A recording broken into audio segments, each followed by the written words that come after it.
നശിച്ചു പോയവനാണെങ്കിലും അറിവുള്ളവൻ. അങ്ങനെ മൂസാ നബിയോട് ഇബ്ലീസ് പറഞ്ഞു, ഞാൻ പറഞ്ഞു തരാൻ നബി, എന്നെ ഉപദ്രവിക്കും. മൂസാ നബിയെ പേടിയാ, കാരണം ഒരൊറ്റയടിക്ക് കിബുത്തി വർഗത്തിൽപ്പെട്ട ഒരാളെ കൊന്നുകളഞ്ഞ ആളാ മൂസാ നബി. നമ്മളെ പോലെ ചക്കളത്തടിയും കൊണ്ട് നടന്നതല്ല. ഒറ്റയടിക്ക് ഒരാൾ കീഞ്ഞു പോയി.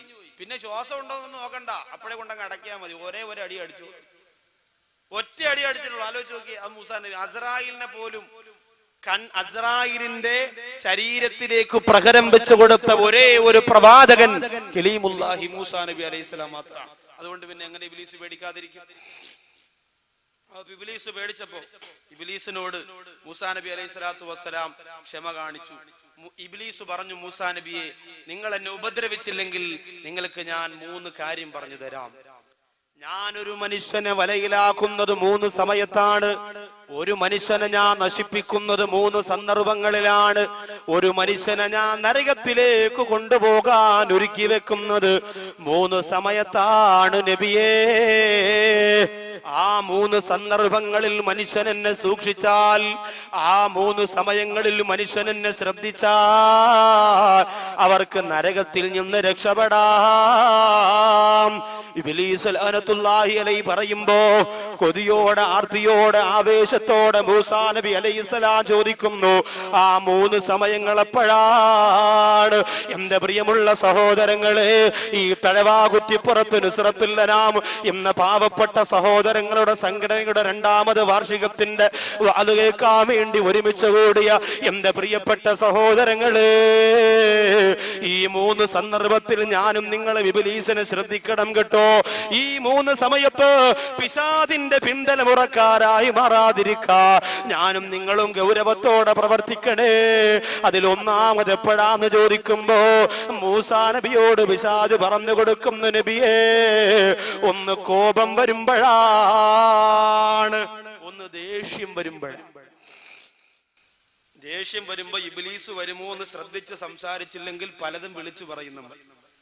അവസാനം നമ്മൾ മെസ്സേജ് അയക്കും, അന്നേരം തോന്നിയ ദേഷ്യത്തിൽ വിളിച്ചു പറഞ്ഞതാ, പൊരുത്തപ്പെടണം, കാര്യമില്ല. പള്ളിയുടെ പൊതുയോഗത്തിനൊക്കെ നമ്മൾ കണ്ടിട്ടില്ലേ? പൊതുയോഗത്തിനൊക്കെ പിന്നെ ഇപ്പോ കാശുകാർക്കും വലിയ വലിയ സ്ഥാനമുള്ളവർക്കൊക്കെ അല്ലേ സംസാരിക്കാൻ പറ്റും. പാവപ്പെട്ട ആരെങ്കിലും അസ്സലാമു അലൈക്കും, എനിക്കൊരു കാര്യം പറയണമെന്ന്, ആള് കൊള്ളാ, ഇവിടെ തെണ്ടി തിരിഞ്ഞ് കിടന്ന് കാലണക്ക് വരയിലാണ്, അച്ഛനെ അവരെ ഒതുക്കി അവിടെ ഇരുത്തും. കാശുകാർക്ക് സംസാരിക്കാം. സാറ് പറയും, അപ്പൊ സാറ് സ്കൂളിൽ പോയിട്ടൊന്നുമില്ല, സാറിന് കുറച്ച് നോട്ട് പോക്കറ്റ് ഉണ്ട്, അതാണ് സാറ്. എന്റെ പ്രിയപ്പെട്ടവരെ, ആലോചിക്കണം. അങ്ങനെ സമ്പന്ന വർഗത്തിന്റെ കുപ്പകയായി ഇസ്ലാമിന്റെ ചില കാര്യങ്ങളൊന്നും മാറിക്കൊണ്ടിരിക്കുകയാണ്. അല്ലാഹു കാത്തിരക്ഷിക്കുമാറാകട്ടെ. അപ്പോ ദേഷ്യം വരുമ്പോ നാം ശ്രദ്ധിച്ച് സംസാരിക്കില്ലെങ്കിൽ പ്രശ്നമാണ്. ഉമ്മയോട് ദേഷ്യം വരുമ്പോ എന്തെല്ലാം പറയും? ഉമ്മയോട് ദേഷ്യം വരുമ്പോ നമ്മൾ എന്തെല്ലാം പറയും? ശ്രദ്ധിക്കണം. അൽ ജന്നത്തു തഹ്ത അഖ്ദാമിൽ ഉമ്മഹാ, പ്രസവിക്കപ്പെട്ട മക്കളെ, നമുക്ക് അല്ലാഹു തരുന്ന സ്വർഗം ഉമ്മാടെ കാൽപാദത്തിന്റെ ചോട്ടിലാണ്. മറക്കാൻ പാടില്ല, ഉമ്മാടെ കാൽപാദത്തിന്റെ ചോട്ടിലാണ് നമുക്കുള്ള സ്വർഗം. അതുകൊണ്ട് ഉമ്മയോട് സംസാരിക്കുമ്പോ ദേഷ്യത്തോടെ സംസാരിക്കരുത്. അപ്പൊ വാപ്പയോട് സംസാരിക്കുമ്പോ ദേഷ്യപ്പെടാമോ? പാടില്ല. വാപ്പയും ഉമ്മയും നമ്മുടെ ഗുരുനാഥന്മാരെ പോലെയാണ്. നമ്മുടെ ഗുരുനാഥന്മാരെ പോലെയാണ്. അല്ലാഹുവും റസൂലും കഴിഞ്ഞാൽ പിന്നെ നമുക്ക് ഏറ്റവും വലുത് നമ്മുടെ ഉമ്മയല്ലേ, നമ്മുടെ ഉപ്പയല്ലേ. ആ മാതാപിതാക്കളുടെ പൊരുത്തം നുസ്രത്തുൽ അനാമിന്റെ പ്രിയപ്പെട്ട സംഘാടകര് നേടിയെടുക്കണമെന്ന് വേദനയോടുകൂടി ഞാൻ ഓർമ്മപ്പെടുത്തുകയാണ്. കാരണം നിങ്ങൾ ഈ ചെയ്യുന്നത് നല്ലൊരു പ്രവൃത്തിയാണ്. നിങ്ങൾ ഈ ചെയ്യുന്നത് വളരെ ഒരു പുണ്യകാര്യം ാണ്. അതിന് അല്ലാഹുവിന്റെ മുന്നിൽ പ്രതിഫലം വേണം മോനെ. ആരുടെയും കയ്യടി വേണ്ടടാ, ആരുടെയും ഒത്താശ വേണ്ടടാ. ജനങ്ങൾ നിങ്ങളെ കുറ്റപ്പെടുത്തട്ടെ, പരിഹസിക്കട്ടെ, കളിയാക്കട്ടെ, ആരും നിങ്ങൾക്ക് സർട്ടിഫിക്കറ്റ് തരണ്ട. അല്ലാഹുവിന്റെ കോടതിയിൽ ചെല്ലുമ്പോ യുദില്ലുഹുമുൽ മൗലാ, അല്ലാഹു അർശിന്റെ താഴെ ഒരുമിച്ച് കൂട്ടുന്ന യുവാക്കളുടെ കൂട്ടത്തില് എന്റെ പ്രിയപ്പെട്ട കൂട്ടുകാരെ, നിങ്ങൾ ഉണ്ടാവാനുള്ള കൊതിയോടുകൂടി ഞാൻ പറയുകയാണ്. ആരുടെയും സിമ്പതിക്ക് വേണ്ടിയല്ല. അതുകൊണ്ട് ഉമ്മാടെയും ഉപ്പാടെയും പൊരുത്തം ഇതിന് നിർബന്ധമാണ്. ഈ രാത്രിയാണെങ്കിൽ ഈ രാത്രി തന്നെ നൊന്ത് പ്രസവിച്ച ഉമ്മയോട് പോയി പറയണം, ഉമ്മ തടവ കുറ്റിപ്പുറത്ത് നുസ്രത്തുൽ അരാബിന്റെ പ്രവർത്തനം കൊണ്ട് അള്ളാന്റെ പൊരുത്തം നേടാൻ കൊതിച്ചുകൊണ്ട് ജീവിക്കുന്നവനാണ് ഞാൻ. അതുകൊണ്ട് എന്റെ പ്രിയപ്പെട്ട ഉമ്മ, നിങ്ങളുടെ പൊരുത്തക്കേട് എനിക്ക് തരല്ലേ, നിങ്ങളുടെ ഗുരുത്തക്കേട് എനിക്ക് തരല്ലേ. സംസാരിക്കുമ്പോ ദേഷ്യം വരുമ്പോ ഞാനും നിങ്ങളും ശ്രദ്ധിക്കണം. കുടുംബജീവിതത്തിൽ ഏറ്റവും കൂടുതൽ പാളിച്ചയുണ്ടാകുന്നത് ഭാര്യക്ക് ദേഷ്യം വരുമ്പോ, ഭർത്താവിന് ദേഷ്യം വരുമ്പോഴല്ലേ. കുടുംബജീവിതത്തിൽ ഏറ്റവും കൂടുതൽ പാളിച്ച വരുന്നത് എപ്പോഴാണ്? എന്റെ പ്രിയപ്പെട്ടവരെ, കുടുംബജീവിതത്തിൽ പോലും പരസ്പരം സഹിക്കാനും ക്ഷമിക്കാനുമുള്ള മനസ്സില്ലാതെ പെട്ടെന്ന് വരുന്ന ദേഷ്യത്തിന്റെ പേരിലാണ് ഒരുപാട് കുടുംബജീവിതം തെറ്റിപ്പിരിഞ്ഞു പോകുന്നത്. അല്ലാഹുവിന്റെ ഹബീബ് പറഞ്ഞത് എന്താണ്? ഔസിനി യാ റസൂലല്ലാഹ്, ഔസിനി യാ റസൂലല്ലാഹ്, നബിയേ നല്ലൊരു കാര്യം കൊണ്ട് എന്നോട് വസിയത്ത് ചെയ്യണമെന്ന് പറഞ്ഞുകൊണ്ട് നബി തങ്ങളുടെ മുമ്പ് വന്നപ്പോ അല്ലാഹുവിന്റെ റസൂല് പറഞ്ഞു കൊടുത്തത് എന്താ?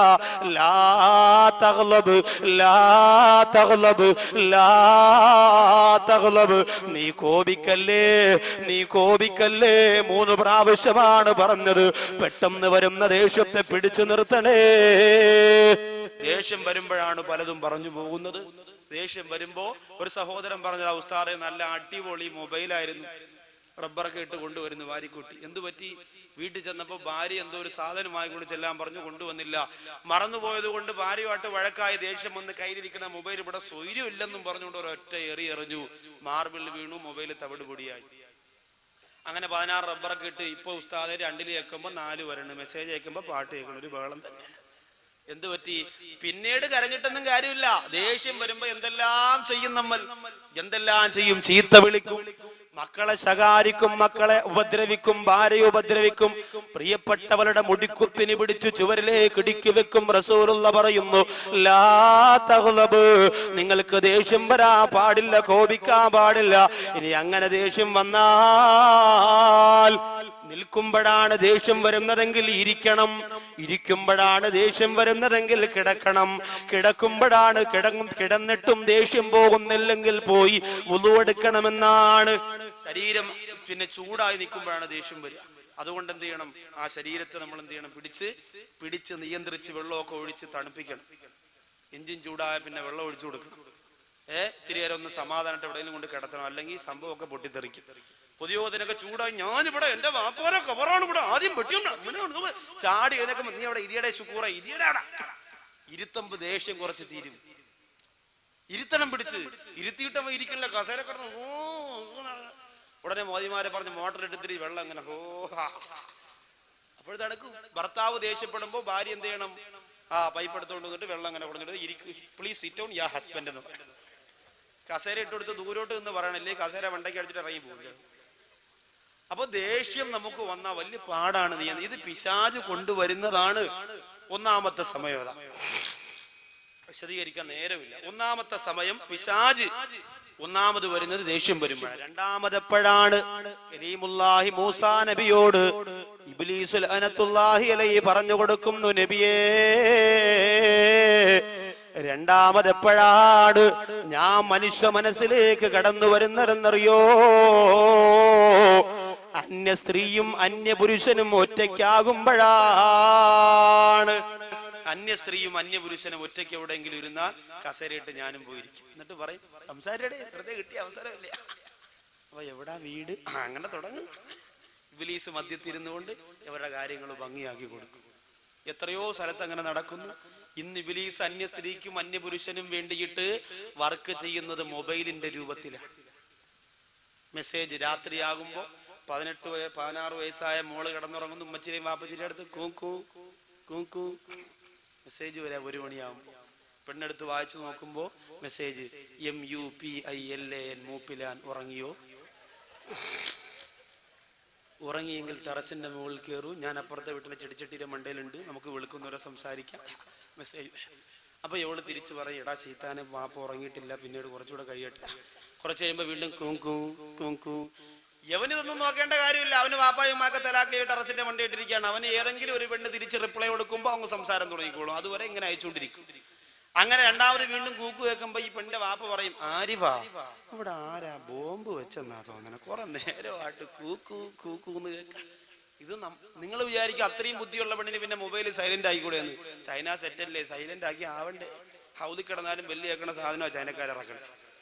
ഇനി ഇമാമിനെയും കൂടെ ചൈനയിൽ നിന്ന് ഇറക്കിയാൽ രക്ഷപ്പെട്ടു. ഇമാമിനെയും കൂടെ ചൈനയിൽ നിന്ന് ഇറക്കിയാൽ അടിപൊളിയായിരിക്കും, നല്ല രസമായിരിക്കും. മീശ താടിന്നുണ്ടാവില്ല എന്ന് പറഞ്ഞ് കുത്തു പോതുമ്പോ വലിയ അല്ല, ശമ്പളം കൊടുക്കാനല്ലേ പാട്. ചൈനയിൽ നിന്ന് ഇറങ്ങിക്കോളി. എന്റെ സഹോദരങ്ങളെ, അപ്പോ അന്യ സ്ത്രീയും അന്യ പുരുഷനും ഒറ്റയ്ക്കെവിടെയെങ്കിലും ഇരുന്നാൽ മൂന്നാമനായി പിശാച് വരുന്നതാണ്. അഫറൈതൽ ഹമുവ യാ റസൂലല്ലാഹ്, അല്ലാഹുവിന്റെ റസൂലേ ഹമുവിനെ കുറിച്ച് എന്തു പറയുന്നു നബിയേ? ഹമുവെന്ന് പറഞ്ഞാൽ ആരെന്ന് എന്റെ സഹോദരിമാർക്കറിയോ? ഭർത്താവിന്റെ അനുജനാണ്, ഭർത്താവിന്റെ ജ്യേഷ്ഠനാണ്. എന്തു പറയുന്നു നബിയേ? അള്ളാന്റെ റസൂല് പറഞ്ഞു അവരും അന്യരാണ്. അൽ ഹമു അൽ മൗതു, ഹമുവെന്ന് പറയുന്ന ഭർത്താവിന്റെ അനുജനും ജ്യേഷ്ഠനുമായി നീ ഇടപെടുന്നത് അതും മരണത്തിന് തുല്യമാണ്. ചില സഹോദരിമാര് പറയുമല്ലോ, എന്റെ ഇക്ക ഗൾഫിലാണെങ്കിൽ എന്താ, മോന് പോളിയോ കൊടുക്കാൻ പോകുമ്പോ അനിയന്റെ പൾസർ ഉണ്ടല്ലോ, ശ്രമിക്കണ്ട, എവിടെ പോകാനും അനിയൻ പൾസറും കൊണ്ടുവരുമല്ലോ. എന്റെ അനുജനും ഭാര്യയും കൂടി വീഗാലാൻഡിൽ പോയപ്പോ എന്നെ കൊണ്ടുപോയല്ലോ. അനുജൻ എന്നോട് വല്ലാത്ത സ്നേഹമാണ്, എന്റെ ഇക്കയെക്കാളും ഇഷ്ടമാണ്. എന്റെ അനുജനില്ലെങ്കിൽ ഞാൻ ഒരുപാട് വേദനിച്ചു പോയന് എന്ന് പറയുന്നവര്, ഒരു ഭർത്താവിന്റെ അനുജന്റെ സ്നേഹം ഞാൻ നിഷേധിക്കുന്നില്ല. പക്ഷേ ഭർത്താവിനെ പോലെ ഇടപെടുന്നത് ഹറാമാണ് പെണ്ണേ, അത് സൂക്ഷിക്കണേ. അന്യരെ സൂക്ഷിച്ചേ പറ്റൂ. അത് മാമാടെ മോനാണ്, മാമിയുടെ മോളാണെന്നൊക്കെ പറഞ്ഞ് ഇബ്ലീസ് നിങ്ങൾക്ക് ബന്ധം ചേർത്ത് തരും. പക്ഷേ ഹറാമ് ഹറാമ് തന്നെ, അറിയാതെ ഞാനും നിങ്ങളും കുടുങ്ങിപ്പോകും. അള്ളാഹു കാത്തുരക്ഷിക്കട്ടെ. അതുകൊണ്ട് അന്യ സ്ത്രീയും അന്യ പുരുഷനും ഒറ്റയ്ക്കാകുന്ന സമയമുണ്ടല്ലോ. 14 വയസ്സുകാരിയായ മോള് അപ്പുറത്തെ വീട്ടിൽ കൊണ്ടാക്കിയിട്ട് കറങ്ങാൻ പോകുന്ന ഉമ്മ, 17കാരിയുടെ കൂടെ 22കാരനെ ട്യൂഷൻ എന്ന പേരില് റൂമിന്റെ അകത്തടച്ചിടുന്ന ഉപ്പ, കേരള കലോത്സവത്തിന്റെ പേരിൽ, യുവജനോത്സവത്തിന്റെ പേരിൽ കോട്ടയത്തും തിരുവനന്തപുരത്തും ലോഡ്ജ് എടുത്തുകൊണ്ട് മക്കൾക്ക് താമസ സൗകര്യം ഒരുക്കി കൊടുക്കുന്ന ഉമ്മ, ഹോസ്റ്റലിൽ താമസിക്കാൻ വേണ്ടി 17കാരിക്ക് 18കാരിക്ക് സ്വാതന്ത്ര്യം കൊടുക്കുമ്പോ ആ പൊന്നുമോളെ മൊബൈലിലേക്ക് വിളിക്കുമ്പോ 24 മണിക്കൂറും ബിസിയാണെങ്കിൽ പിന്നെ എന്തിനാണ് ഉമ്മ മാസാമാസം വിദേശ രാജ്യത്ത് കിടന്ന് വിയർപ്പെടുക്കുന്ന ഭർത്താവിന്റെ നോട്ടുകെട്ട് വാങ്ങി മോള് കുരുതി കൊടുക്കുന്നതുമ്മ? ശ്രദ്ധിക്കണേ. അന്യ സ്ത്രീയും അന്യ പുരുഷനും എവിടെ ഒറ്റയ്ക്കാകുമോ അവിടെ ഞാനുണ്ട് നബിയേ, അവരെ നശിപ്പിക്കാൻ ഞാനുണ്ട് നബിയേ. ഇതാണ് രണ്ടാമത് ഞാൻ വരുന്നതെന്ന് പറയുമ്പോ, മൂന്നാമത് എപ്പോഴാണെന്ന് ചോദിക്കുമ്പോ ഇബ്ലീസ് ലഅനത്തുല്ലാഹി അലൈഹി നബി തങ്ങളോട് പറയുന്നു, മൂസാ നബിയേ, മൂന്നാമത് എന്നെ ശ്രദ്ധിക്കാനുള്ളത് ഒരാള് സ്വതക്ക കൊടുക്കാൻ തീരുമാനിക്കുമ്പോഴാണ്. ഒരാള് സ്വതക്ക കൊടുക്കാൻ തീരുമാനിക്കുമ്പോ പെട്ടെന്ന് ഇബ്ലീസ് വന്നിട്ട് പറയും, അത്രയും കൊടുക്കണോ? 2 ദിവസം താമസിച്ചാൽ അതിന്റെ നേർ പകുതിയാകും, 3 ദിവസം താമസിച്ചാൽ 1/4 ഭാഗമാവും, 4ന്റെ അന്ന് 50 രൂപ കൊണ്ട് കൊടുത്ത് പോട്ടെ ആകാം, അസ്സലാമു അലൈക്കും. ഇന്നലെ ഇവിടെ നിന്ന് പോയ ഒരു സഹോദരൻ ഉദാഹരണത്തിന് ചിന്തിച്ചോ, 5000 രൂപ ഇന്ന് ഇവിടെ കൊടുക്കണം പാവപ്പെട്ട കൊച്ചുങ്ങൾക്ക് വേണ്ടി. ഒന്നുമല്ലെങ്കിലും ഇത്രയും ജനങ്ങൾ ഒരുമിച്ച് കൂടിയതിൽ ഒരാളുടെ ആമീൻ സ്വീകരിച്ചുകൊണ്ട് അള്ളാഹു എന്നെ രക്ഷപ്പെടുത്തിയാലോ എന്ന് ചിന്തിച്ചുകൊണ്ട് 5000 കൊടുക്കാൻ തീരുമാനിച്ചു. വീട്ടിൽ പോയപ്പോ ഭാര്യ പറഞ്ഞു, പിന്നെ വല്ലതും കൊടുക്കണ്ടേ, പാവം, നല്ല പരിപാടിയാണ്, അതുകൊണ്ട് നമ്മുടെ വകയായിട്ട് എന്തേലും പാവപ്പെട്ട കുഞ്ഞുങ്ങളൊക്കെ നിക്കാഹിപ്പിക്കാനല്ലേ, നമുക്കും ഇല്ലേ 3 മക്കള്. ഇതൊക്കെ പറയുമ്പോ ഭർത്താവ് പറയാം, 5000 രൂപ കൊടുക്കണം. 5000 രൂപയെ ഞാൻ വല്ല 500 രൂപയാണ് കൊടുത്താവെന്ന് പറയും. എന്റെ റബ്ബേ, ഇയാളെ ആള് കൊള്ളാലോ, 5000 രൂപയെ പടച്ചവനെ. ഇന്ന് രാവിലെ ഇവിടെ ഒരാള് വന്നതേ ഉള്ളൂ, കറണ്ടിലെ അടുപ്പം കൊണ്ട്. ഞാൻ പൈസ ഇല്ലെന്ന് വേണ്ടെന്ന് പറഞ്ഞു വിട്ടതാ. കറണ്ടിലെ അടുപ്പ് കമ്പനി പരിചയപ്പെടുത്തുന്ന പുതിയ സാധനമാണ് താത്ത, സ്വിച്ച് ഇട്ടാ മതി, ചായ റെഡി. താത്ത പറയും, ഇന്ന് നോക്കട്ടെ, ഒരു ഗ്ലാസ് ചായ ഇട്ട് കുടിച്ച് താത്ത പറയും, പൈസ ഇല്ല. എന്റെ പ്രിയപ്പെട്ടവരെ, അങ്ങനെ കമ്പനി പരിചയപ്പെടുത്തുന്ന സാധനങ്ങളുമായിട്ട് രാവിലെ വന്നപ്പോ വാങ്ങാതെ പറഞ്ഞു വിട്ടതല്ലേ. അതുകൊണ്ട് 5000 ഒന്നും കൊടുക്കണ്ട, ബാക്കി തഴവയിൽ എത്ര ആൾക്കാരുണ്ട് കാശുള്ളവര്, അതുകൊണ്ട് 5000 വേണ്ട, 2500 രൂപ കൊടുക്കുക. അങ്ങനെ തീരുമാനിക്കുന്നു. 2500 ആയി. രാവിലെ ആകുമ്പോൾ ഒരാൾ കല്യാണം വിളിക്കാൻ വന്നു. അവിടെ ഒരു 500 കൊടുക്കണ്ടേ, അപ്പൊ 2000 അവിടെ പള്ളി കൊടുത്തിട്ട് അവിടെ 500 കൊടുക്കുക. അപ്പൊ 5000 പിന്നെ 2000 ആയി. അങ്ങനെ പാലുകാച്ചിനും അച്ചാരം പിന്നെ കൊടുത്ത് അവസാനം ഇവിടെ വരുമ്പോ ദുആ ലിസ്റ്റിൽ പറയാൻ മടി. കാരണം എന്താ? 25 രൂപയേ ഉള്ളൂ. ബക്കറ്റ് കൊണ്ടുവരുമ്പോ ഇടാം. 5000 രൂപ ഒറ്റ ദിവസം കൊണ്ട് 25 ഉലുവയായി. ആലോചിച്ച് നോക്കി. ആര് സ്വതക്ക കൊടുക്കാൻ തീരുമാനിക്കുന്നുവോ പിശാച് അവിടെ കടന്നു വരുമെന്നാണ്. എന്നിട്ട് ആ പിശാച പൈസയെ കുറച്ചു കൊണ്ടുവരും. കാരണം എന്തെന്നറിയോ? അസ്സദഖത്തു റദ്ദുൽ ബലാ. സ്വതക്ക എന്ന് പറയുന്നത് നിനക്ക് വരാനിരിക്കുന്ന ഒരുപാട് അപകടത്തെ അള്ളാഹു മാറ്റുന്നതിനൊരു കാരണമാണ്. അതുകൊണ്ട് നീ അപകടത്തിൽ വീഴുന്നതാണ് പിശാചിനിഷ്ടം. ഈ 3 സമയങ്ങളാണ്